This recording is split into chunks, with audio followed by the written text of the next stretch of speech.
Nu, lūk, tātad valsts pārvaldes iestādes jēdziens. Mēs jau noskaidrojām, ir dažādas izpausmes, gan publiskā persona, gan orgāns, gan iestāde.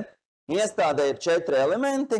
Darbojas publiskās personas vārdā, ir piešķirta kompetence, ir personāls un ir sava manta.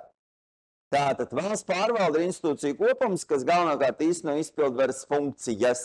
Tad termins izpildvara ir vairāk konstitucionālo tiesību, valsts zinātnes termins, administratīvajās tiesībās lietojam terminu pārvalde, valsts pārvaldes iestāde.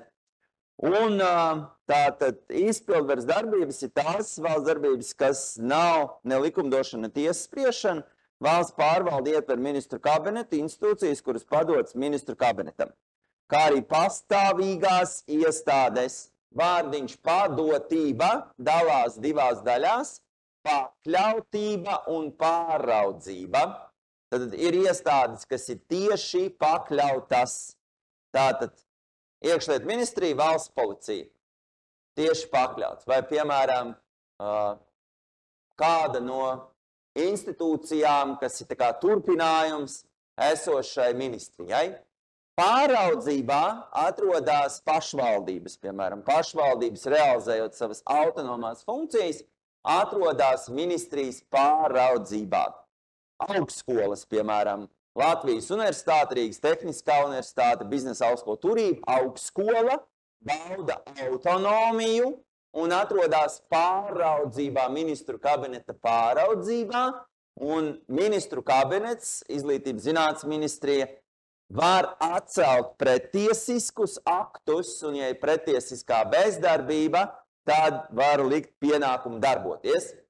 Savukārt pakļautības gadījumā iestāde, augstāk stāvoša iestāde var atcelt jebkuru tiesisku, pretiesisku aktu, vienmēr var atcelt un dot uzdevumu.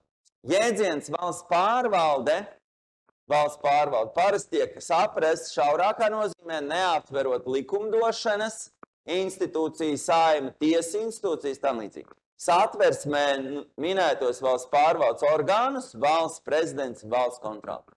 Tad administratīvās tiesībās mēs runājam tikai par pārvaldi, izpildvaru, to, ko mēs nošķiram no konstitucionālajiem orgāniem, tādiem kā valsts prezidents, valsts kontrole, saima, tiesa.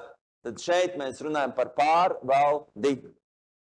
Nu, tad ministrijas kompetence ir saistīta tieši ar pārvaldi.